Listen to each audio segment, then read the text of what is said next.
guys, happy Tuesday. Happy freezing Tuesday. Trisha Turner here. This is Walk Away Wealthy, formerly known as Anything But Average. Purpose of this episode is always to bring you wisdom and knowledge to help you grow your business, improve your life, and be all that you can be. We believe in bringing a weekly dose of positivity and to help you focus on your strengths. And so today I've got a good friend of mine, Vincent Koo, on, and I haven't seen Vincent in like too long. So I'm super excited to catch up with him. Hey, Vincent. Hey, Trisha, I'm really happy to be here on your show. Love that you are here. Y'all, if you don't know who Vincent is, number one, you need to because he's super freaking cool. He has an amazing story and he has a great success story. So I always kind of like to start the show, Vincent, with kind of telling everybody, where you are in the world, what company you're with, what you do for a living, and how long you've been doing that. Okay, so I am in New York, New York. I've been building a real estate business here for 22 years now. We are in the same company, so I'm with EXP. And it's amazing to be working with you together in partnership with you. I've been with EXP for we're just about to hit 3.5 years, and it's been amazing. And prior to EXP, I joined the family business. So I'm second generation in real estate. My parents were brokers. They had an independent brokerage. I came in as a salesperson, took over as management, and twisted their arm and told them to go and join a franchise. And it was a big move for the family. And I'm happy that they trusted me in their move. So we joined a company called Exit Realty.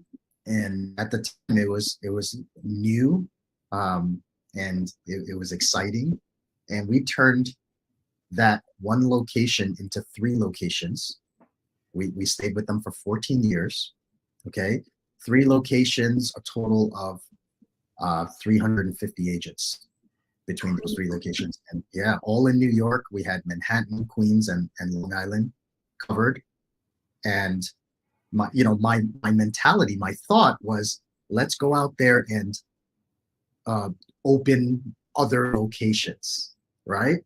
Yeah. So that was like the strategy, was to go out there and open in different markets, because what I realized is they don't really come from too far to join your office. No. Right? 45 minutes, maybe max. So all you get is market penetration of 45 minutes away, right? So in order to expand, it was like, do I go next? Maybe I'll go to Brooklyn. Maybe I'll go deeper into Long Island, right? Maybe I'll go into Westchester. Those were always options. But Trisha, I mean, you've opened up an office before. Like it's kind of like you make money and then you have to reinvest it in order to make money again. And opening up an office is a big investment, especially the office that we built out, right? We want to make sure it's completely staffed, have the right resources, make sure that it has everything that is necessary for the agents to succeed. Yep. So I'm going to stop you right there because, for one, 14 years with the company, 3 offices, all in one pretty much kind of central location. I want to walk through, like, you come from the family of real estate. So you started off as a sales agent. How long were you in residential sales before jumping into that management role? I jumped into the management role fairly quickly. Okay. But I was doing the sales at the same time. Okay. All right. So, it was just helping the entire organization and moving them in the right direction. I took on the role as broker owner when we purchased the franchise. Okay. Right. So, I spent 14 years as the broker owner of the organization before moving to EXP. So when you were building, when you guys first joined that franchise, do you remember how many agents you started with? 18. 18. Holy crap. And then growing it to like the numbers that you did, that takes, number one, commitment, dedication, persistence. What do you think was your secret sauce, or is your secret sauce to gaining that much attention on your organization? It was just nonstop focus, right? So, and anything that you focus on grows, right? And that was our focus. And we directed the the staff, we directed the management, we directed the agents all towards that one focus. And it worked. It took some time, but it did work. And the problem was uh, the relationship with the agents and the brokers. I don't think is one where you could have a consistent equilibrium. Well, no, not with that kind of agent count. That's a lot. I always feel like somebody feels like they're losing. Yeah. It's either the agent or the broker feels like they're losing in that relationship. So when you're walking through that model of 350 some agents, and of course, the average agent, well, especially in Houston, sells, anywhere from 4, maybe 5 homes a year. What were your numbers like then when you were with Exit, with your agent count? Were they averaging like 4 to 5 homes a year? What did that look like? Across the board, because what we were really good at was developing new agents. Okay. Right. So we would bring them in, and a lot of our training was focused on getting the new agents, up to par and eventually turning them into top producers. Right. So we really had a good system going, but the issue was keeping our top producers. Right. Yeah. And our they always wanted more, and they always deserved more. So the question is like, what can you offer a top producer to make them want to, stay within your organization? Mm-hmm. And I used to get together with some of the other franchisees, and we used to mastermind, once a year. We used to go out to Florida and meet up for a couple days. And one of our topics was, how do we give our top producers some ownership? Isn't that interesting? Yeah. And the, we probably had a dozen of the brokers there. A lot of them were multi-office brokers and the ones with big agent counts. And we were all trying to work together on solving this problem, and we couldn't figure it out. We talked to CPAs, we talked to attorneys, and the issue was everybody had different corporate structures. Mm-hmm. Right? So we couldn't solve that problem. And when we came over to EXP, the problem was solved for us. Isn't that insane? Yeah. What people don't realize, Vincent, and again, like I had an independent brokerage, but I was nowhere near your numbers. I was at 50 agents. You were like way more than that. But people don't see, like when you're adding agent count and you're adding training, the expenses continue to increase. And then when you're looking at like top producers, naturally their biggest thing is, well, I'm one of the top producers. I want a better split.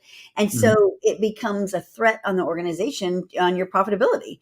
And people don't look at that. So when you're scaling big numbers like that, you had to have been experiencing that same kind of threat, correct? Yeah, I learned real fast that profitability doesn't scale as much as the expense and liability does.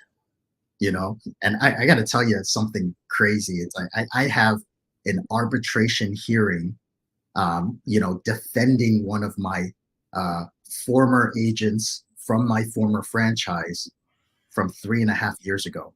Holy crap. Happening in the first week of January. So I'm still dealing with some of the headaches of ownership.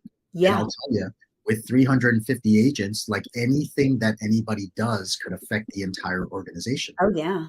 So it was pulling me in many different directions. It was small claims, arbitrations, and a lot of times the agents weren't doing anything wrong, but anybody can make a complaint, and we're there to defend it.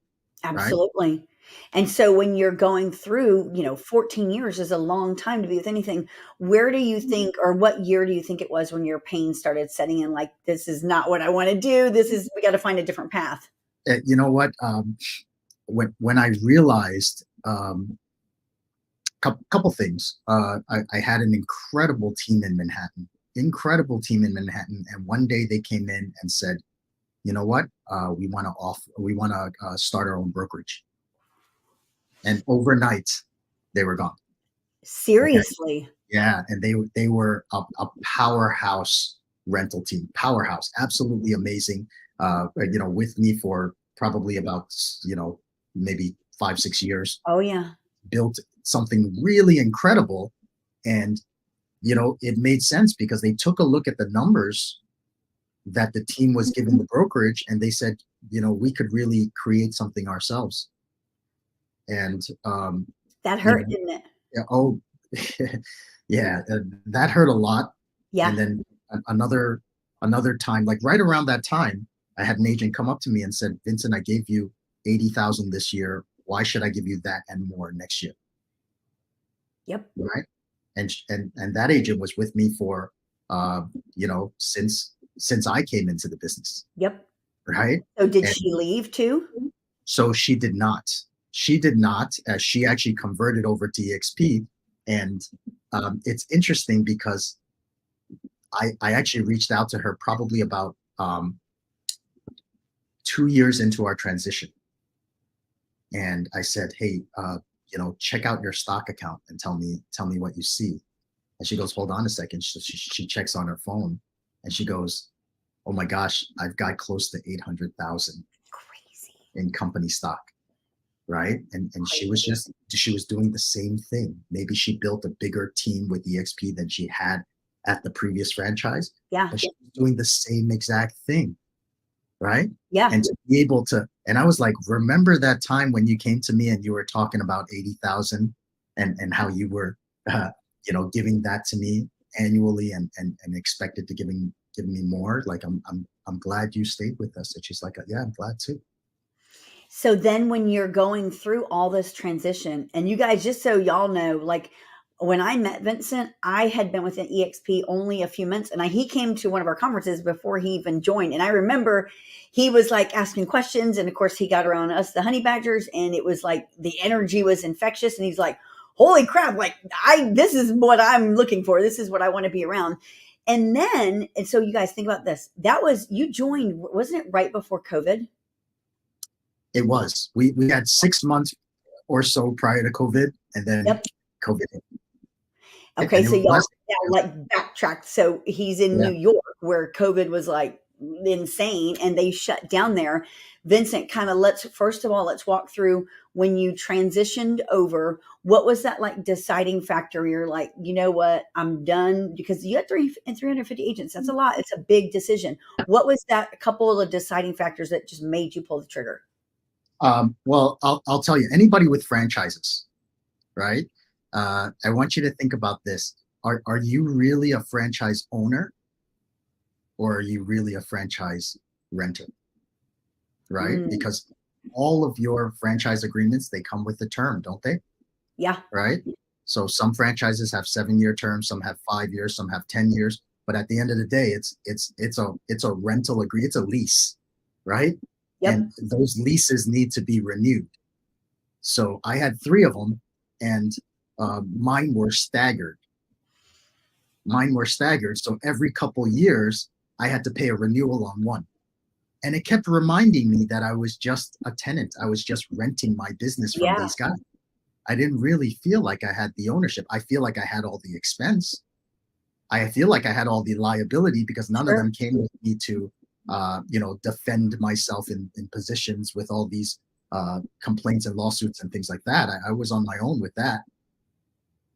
But they always got their money no matter what. Oh, yeah. Right. So then when you were thinking of leaving, like, did you have to buy out of those? How did that work?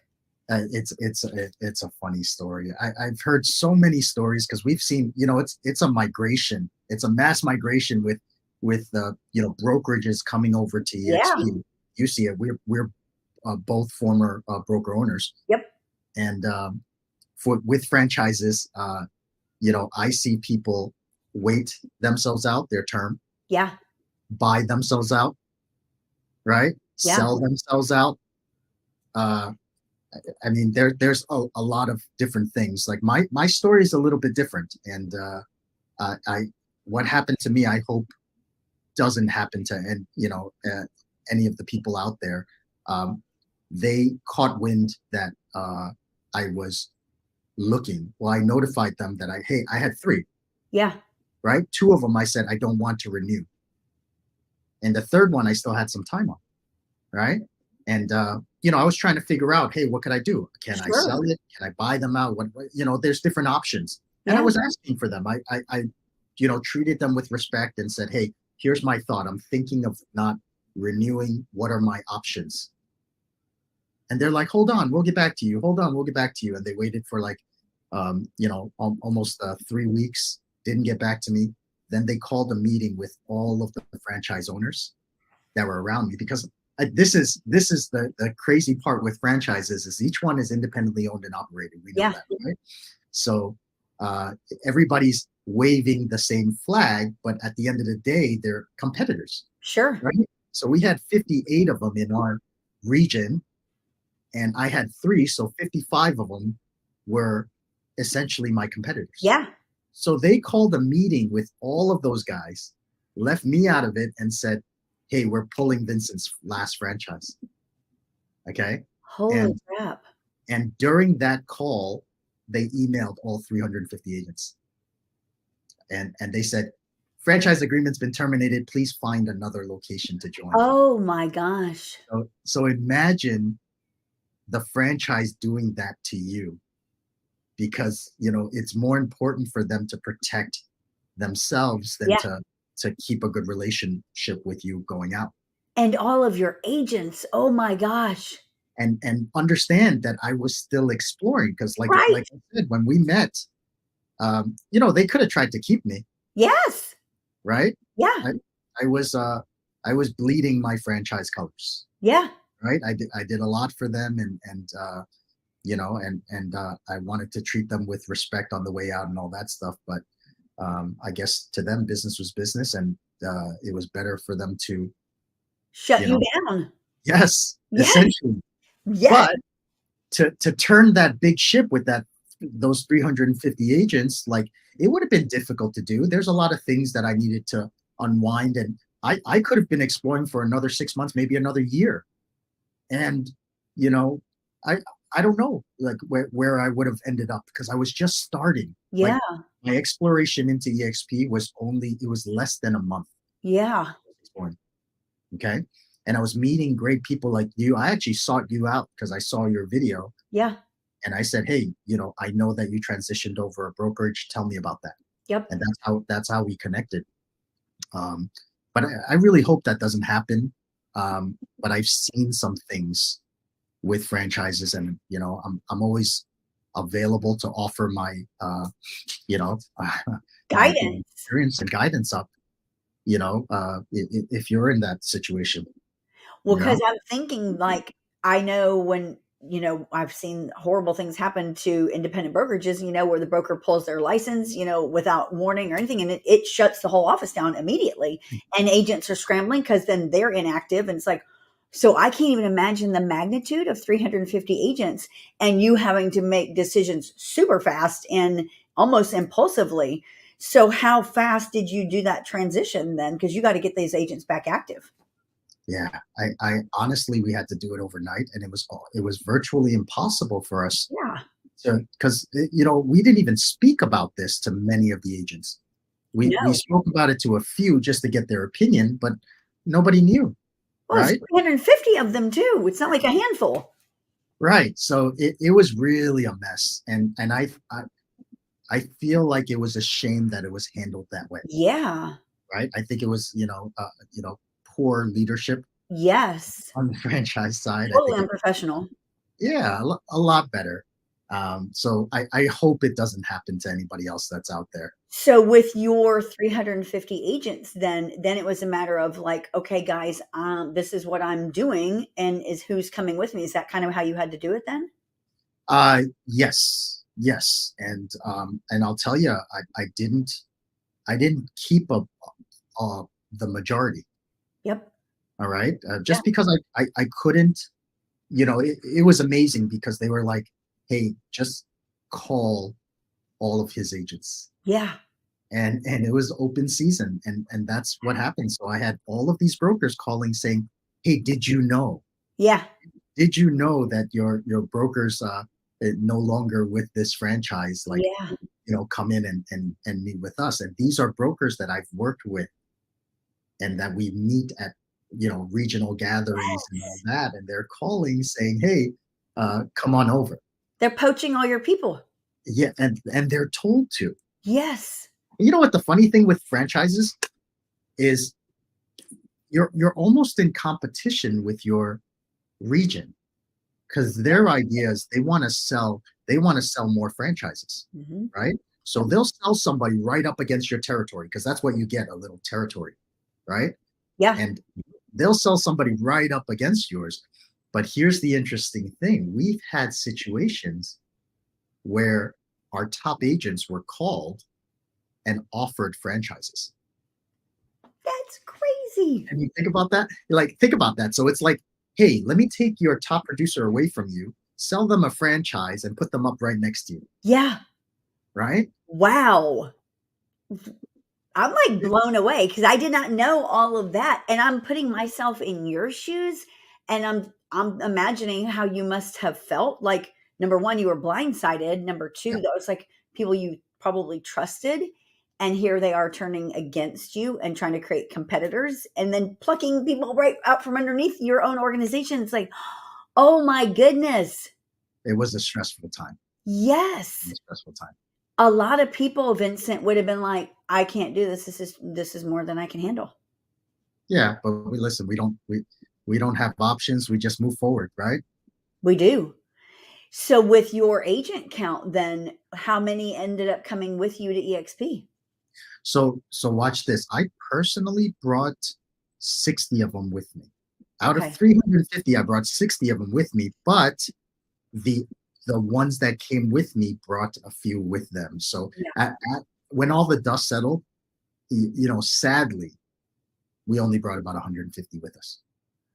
And now during this time, what has happened to those other agents, those 200 other agents? Well, some of them are not in the business. Some of them moved to different companies. Some of them did rejoin. So they're watching us. Some of them wanted to see what we would do first, and then they would come back. Yeah. So obviously we've grown since then, but yeah.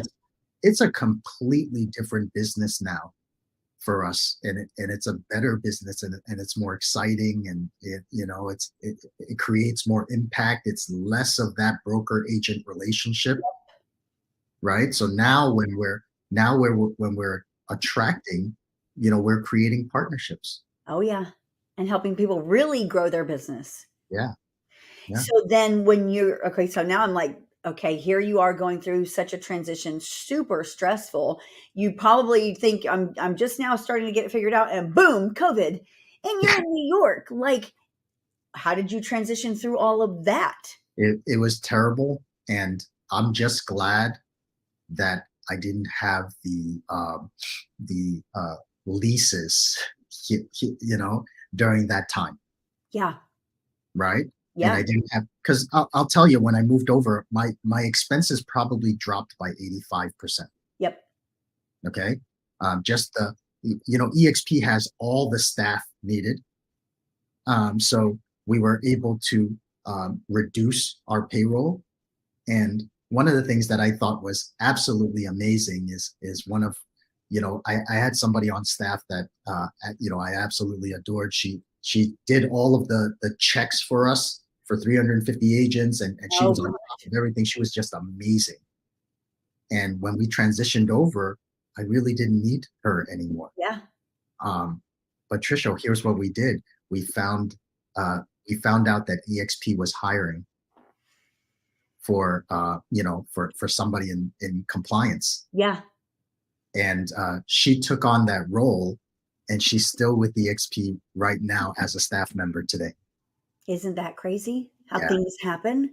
Yeah. And at any given time, and this is for many of you, because we actually have a number of partners that are on EXP staff as state administrators, leadership roles, things like that. It's incredible. At any given time, there's probably like 100 jobs that are being offered by EXP World Holdings, which is crazy, and it's super freaking awesome, especially right now when we're in a market that has shifted dramatically, and we don't even know what 2023 is going to bring. Every year we seem to have some new surprise. So then I'm thinking, like, when you had your brokerage, most brokerages, independent brokerages, aren't run like a team model. Did you run yours like a team, or did everyone kind of do their own thing? Everybody kind of did their own thing. So I did not run it like a team at all. So now, you've been here 3.5 years. Do you run your organization like a team, or how are you operating? So I have a production team within the organization. And then we have the larger organization that we work with and help. And the beautiful thing is we're not alone at it. No. You know what I mean? Like we have our Honey Badger Nation, we have our Global Alliance, and we have so many resources and so much access. Mm-hmm. And I think that it's one of the biggest differences is I have access to people like you, Yep. right? I have access to other leaders, top team leaders in the organization and leadership within EXP. They're like, it's like instant access, and it's absolutely amazing. Do you find, Vincent, that because you were a broker owner, that now being in it 3.5 years, it's almost like having your own brokerage within a brokerage? It's almost, Trisha, it's almost like having your own region. Okay. Yep. And in fact, it's better than having your own region because you could expand outside of your region. Like we just had a brokerage move in and join our organization in North Carolina, right? Yes. And immediately when they joined, they moved their agents in. Yeah. But immediately when they joined, they expanded to Florida through their network. Yes. Right. So Yeah. it allowed them the opportunity to expand outside of their marketplace instantly. And we all get that ability as agents within EXP. So whether I was a broker owner or not, like we as agents all have the opportunity to be, regional or international partners at EXP. And do you find too that like when you were running your own show and your own brokerage, you were constantly having to recreate the wheel on training and what's the best farming tool and what's the best lead gen? And now pretty much it's plug and play. We all just share each other's stuff. It is absolutely amazing, and probably one of the best parts is the access to the information, right? Yep. The access to the best practices and the best people is incredible. Like we have multiple live trainings within our individual groups that we could all leverage. Yep. On top of the 80 hours that EXP offers. So and before, when like I said, we were really good at developing new agents and helping them become top producers. But what happens is we never had training beyond that, for the top producers to get them to the next level. Right. Yeah, and now we do. Every single week we do. You do. Right? Yeah, because it's like the top 1%. I was at Veronica's mastermind with Glenn Sanford, and Veronica asked him, because it was like a fireside chat. Like it was, number one, the coolest thing ever to see the owner and founder of EXP sitting in a room with us and just asking questions, wanting to know, like, how can we make the company better? What are y'all's strengths and weaknesses? Like, where do you want to see the company go? He genuinely cares, which is so freaking cool. And Veronica asked him, she was like, I got to know, like, this icon award, like, it's real simple. Everybody's on an 80-20 split until you pay in your 16,000. And then when you do 20 more transactions, you hit icon. She was like, where did you come up with that formula? Like, what was that? And he said, honestly, I wanted to put a number on it because it equates to like 40 to 50 transactions, and most agents aren't capable of selling that many. So we were trying to put a high number on it. So really just the elite would be able to hit it. He goes, but what has ended up happening is you guys are all hitting it constantly. So we're probably going to have to increase that number. And it was super cool to hear him get real like that, because everybody that I know and that their numbers have increased since we've all joined this organization. Yeah, it really is absolutely amazing. And part of it is because as an icon, one of our responsibilities is to pour back into the organization that we own more of. Yep. Right. Yep. So as icons, we get more ownership, more company stock. We get our cap back. And one of the things we do is we have an opportunity to help other people achieve that level. And, and that's why there's more and more icons every single month, is because we're helping each other, with production. Do you also find that since you moved over to EXP and you've grown your organization, that you have opportunities opening up that you never even thought before? Absolutely. I mean, and it's a lot of this stuff was created by EXP. Like they come up with the how fast they move is amazing. Yep. Right? My previous company, they were fantastic. They helped me grow to what I am now. But I remember coming in and saying, "Hey, we need a commercial division." Yes. And 10 years later, nothing. Nope. And 14 years later, nothing. And still, as of today, nothing. Right? Yep. And I remember EXP talking about it, and within the year, it was rolled out, and then within 6 months, it was in every state. Oh yeah. Right? Yes. And just so the things that I've taken advantage of are all of the free certifications that they offer. Yeah. I think it's incredible. The mentor certification, the fact that we could go out there and help new agents become producers. Yep. The express offers, our own iBuyer platform, getting that certification, getting the relocation certification, the REO certification. Oh, yeah. All of it. Right? And now luxury is coming out. Yep. And just this last year, I became a certified success coach, which is super awesome. Yeah. So all of these opportunities, they're just kind of put on a platter for every single one of our agents, and anything that we want, we're able to go out and reach for. Do you find now that, especially, like someone asked me a couple of months ago, being with EXP, I've been in it 4 years, and they're like, if there's any one thing about being with EXP that you absolutely would not give up, what is that one thing? And I was like, oh my gosh, the people that I've met. Are you kidding me? Because we can always make more money, but our relationships are insane. Yes. I'll tell you, I've been to Veronica's house. I've been to Jay Kinder's house in Puerto Rico. It's just the way that people just open up, yeah, and invite you in, and not only invite you in, just give you access to everything. Like, here's how I built my team. Here's my team agreements. Yeah. Like, this is how I distribute my leads. All of the things that I do right now for my team are learned from the organization that we have and the people within EXP. Yeah. Sky's the limit for us, Vincent. So as we get closer to wrapping up our session, I know everyone's always wondering about market updates too, because of course you're in New York, I'm here in Houston. I know here in Houston, we saw the shift happen about June of this year. So to date, we're at 2022, December 20th. What are you seeing there, Vincent, as far as the market? And what are you encouraging your agents to do in 2023 to really stay relevant? Yeah, I think it's obvious that the market is shifting. It's obvious that it's taking a little bit longer to get deals. Our listings under contract. Yeah. But as the market shifts, I think that all of us have an opportunity to get a bigger share of the market. Me too. Right. Yeah. And so I'm actually excited about this time. I'm excited about where we're positioned at this time. As a brokerage. Like, I just took a look at our state, and I don't think there's any other company that has access to 25 MLSs within the state. That's crazy.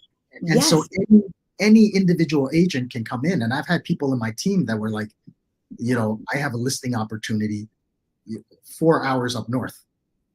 Okay, still within the state. It's a different MLS, but all I'm going to do is go join that MLS. And they turned that one deal into 2-3 deals within that MLS, and they don't have they didn't have the opportunity when I was the franchise owner. Oh gosh, no. Right? Because remember, we just had that little territory. Right? Yes. So, incredible. And right now there is a lot of uncertainty. Yeah. Right? And in uncertain times, people follow the certain. Mm-hmm. They do. Right? Yeah. So, and I get that certainty because I talk to people like you on a regular basis. Yep. Right? We share what's going on. We share what we're doing, what's working, what's not working, and we get to go back and apply it within our own organizations. Yep. So for you, like in 2023, I'm always curious to see what people's thoughts are. I believe 2023 is going to be insane. I think it's going to be great. I think we're in a lull right now. And I think at like mid-January or third week of January, we're going to start to see things really increase. And I think interest rates are going to come down. What are your thoughts? I agree. I don't think the interest rates are going to stay high. I don't think we're going to see a crash. I feel like there is so much demand out there for ownership. People really understand that ownership equates to wealth, Yep. right? And the public gets that. So they're buying even right now with the interest rates environment right now. We've got a ton of demand. Oh yeah. I don't think that's going to change. I'm looking at 2023 being our best year ever. You know what my only concern is that this may turn into another repeat of COVID where we run out of inventory because people, that FOMO, there's a lot of buyers on the fence that when interest rates hiked up like they did, it bumped them right out of the market. So don't think when interest rates drop back down, they're not going to jump off that fence because they are. They are, absolutely. And we want to be prepared for that. Yep. And we want to get our sellers prepared, and we want to let them know that it is a fantastic time to get on the market. Mm-hmm. Right. Yep. We're still, we've got a number of properties right now that are still going through the bidding wars. Right. Yeah. And it is really just how you position yourself within the market. Oh yeah. Right? Yeah. And I love it. I love your dedication, your commitment to growing your organization and doing everything you can to help them thrive. Because again, fear, a mind that's confused with fear just remains paralyzed. It's like, we don't want anyone to ever be paralyzed. We're not scared. We're like, come on, bring it. We're excited. Exactly. This is going to be awesome. What are your goals for 2023, Vincent? What are you thinking as far as growing your team and sales volume? Okay. So, I think that I could probably hit about 150 million in volume, in sales volume with my team. Yeah. My organization, what I'm looking to do is identify more leaders. Yes. Right? Identify more leaders and bring on more leaders because and then teach the leaders how to create other leaders. Yes. Right. So I think that duplication is a big part of our 2023 goals. Yeah. I love it. And I think that we need more of that because, 95% of the world are followers, only 5% are leaders, but we can change that number. It's just pouring in. Absolutely agree. I love it. Hey, Vincent, for people trying to find you and get some more info from you, where can they locate you? I put my Instagram handle right there. So it's VincentKoo_NYC. I don't know if that came through, but VincentKoo_NYC. Fastest way to reach me is probably through Instagram. Okay. Love it. So glad that you did this with me today. I miss talking to you. I don't get to see you very often because you're so far away, but love catching up with you. Awesome. We'll get together in May in Orlando. Okay. Shareholders, count on that. You guys Awesome. have an awesome day. I'll see you soon, Vincent. Thank you, Trisha. Take care, everyone. Bye, y'all.